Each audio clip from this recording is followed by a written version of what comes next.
बिस्मिल्लाहिर्रहमानिर्रहीम अस्सलाम वालेकुम।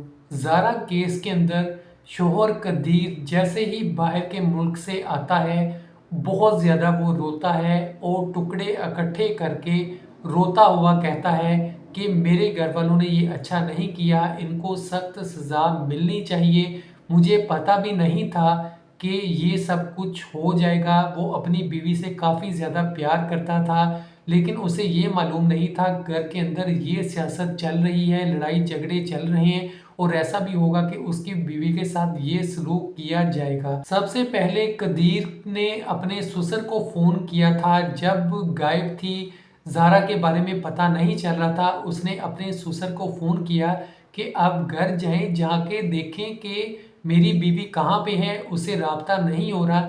जैसे ही ससुर जाता है तो उसके बाद उनसे पूछता है घर वालों से, लेकिन वो सही तरह नहीं बताते, टाल मोल करते हैं। तो उसके बाद ससुर को शक हो जाता है, वो फ़ौरन पुलिस के पास जाता है, सारी बात बताता है कि इस तरह मेरी बेटी गायब है और घर वाले ये कह रहे हैं। तो अब ससुर भी आता है और उसके बाद पुलिस भी आती है। अब दोनों जब ये लोग आते हैं तो उसके बाद ये लोग वापस भी चले जाते हैं, लेकिन यहाँ क्या होता है, घर के अंदर ही टुकड़े पड़े होते हैं, सास ने छुपाए होते हैं, किसी को नहीं पता चलता, किसी को शक भी नहीं चलता कि ये लोग ऐसा करेंगे। तो उसके बाद पुलिस इन्वेस्टिगेशन करती है, जब सारी बातें खुलती हैं, गिरफ्तारियां शुरू होती हैं और पकड़ दकड़ का सिलसिला शुरू होता है, तो उसके बाद सास सारी बातें मान लेती है और सारा कुछ बता देती है, खुद बताती है। और जब वो टुकड़े फेंकने नाले जाती है तो वहाँ पे भी बता देती है कि मैंने वहाँ पे फेंके हैं। तो इस तरह से पुलिस को वो टुकड़े मिल भी जाते हैं और वहाँ से कंफर्म हो जाता है कि वाकई ही इसने ये काम किया है।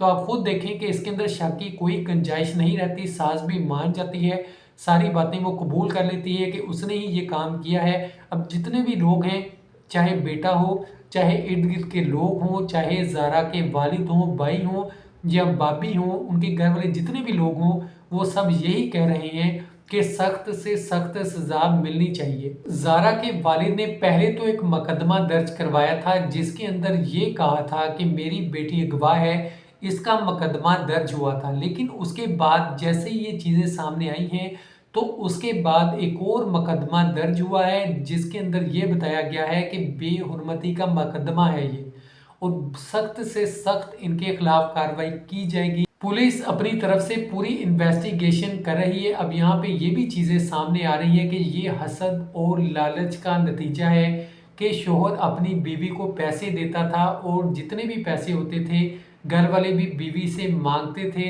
और अब ये चीज़ बर्दाश्त नहीं होती थी, ना सास से ना नंद से, घर वालों से, कि हम अपने बेटे की बीवी के मोहताज हैं, उससे हम पैसे मांगेंगे। क्योंकि कदीर अपनी बीवी से मोहब्बत करता था, उसकी ज़रूरियात का ख्याल रखता था और जितने भी पैसे होते थे उसे देता था। तो इसकी वजह से घर के अंदर मामला ख़राब हो रहे थे, लेकिन इस बात के ऊपर इतना ज़्यादा ये वाक़या बढ़ जाएगा किसी को नहीं पता था। उसने खुद कहा है कदीर ने, जब वो आया, कि मैंने सोचा भी नहीं था कि मेरी वालदा ऐसा काम करेंगी, मेरे वहमो गमान में भी नहीं था, मेरे घर वाले ऐसा करेंगे। और एक और बात उसने ये कही है कि मैं बहुत ज़्यादा परेशान हूँ, मेरा कुछ भी नहीं बचा। अब यहाँ पे देखें कि बीवी भी नहीं रही, उसके बाद वालदा, घर वाले भी नहीं रहे, उनको सज़ा हो गई, वो जेल चले गए हैं।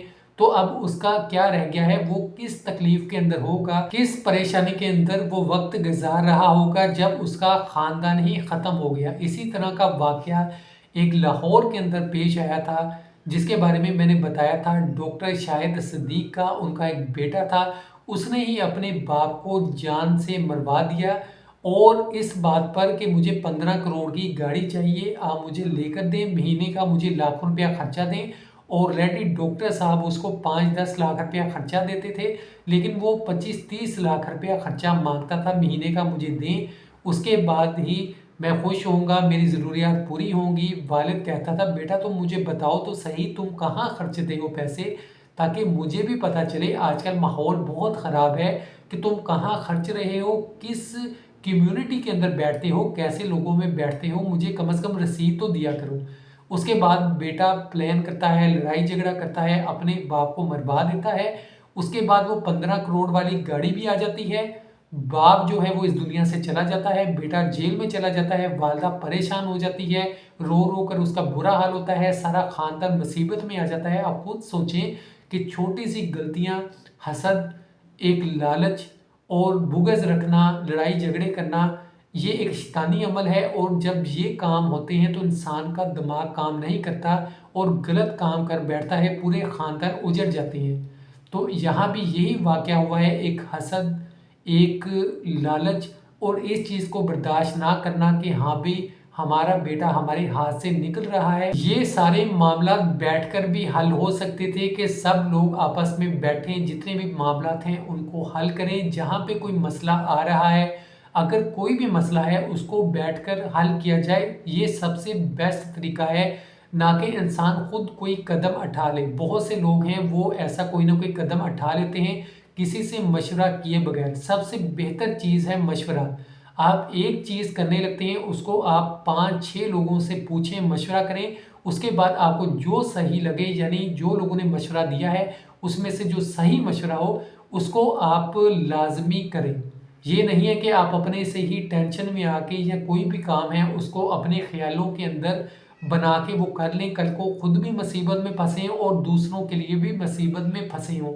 अब यहाँ पे जो भी बात सामने आ रही है वो सब लोग यही कह रहे हैं ये एक लालच था, बुग़्ज़ था, एक हसद था। घर के अंदर लोग खुशी बर्दाश्त नहीं कर सकते कि कोई खुश है, अपने घर में खुश रह रहा है या अपने शौहर के साथ खुश है, बीवी शौहर के साथ या शौहर बीवी के साथ खुश है या बच्चे अपने माँ-बाप के साथ खुश हैं या उनको क्या सहूलत माँ-बाप दे रहे हैं। ये चीज़ें लोग आपस में एक दूसरे की बर्दाश्त नहीं करते, जिसकी वजह से कोई ना कोई ऐसा स्टेप ले लेते हैं कि खुद भी नुकसान पहुंचता है, अगले को भी नुकसान पहुंचाता है। कदीर के दुख भरे यही लम्हात हैं और यही अल्फाज हैं कि मेरा कुछ भी नहीं बचा, मेरा सारा ख़ानदान ख़त्म हो गया है।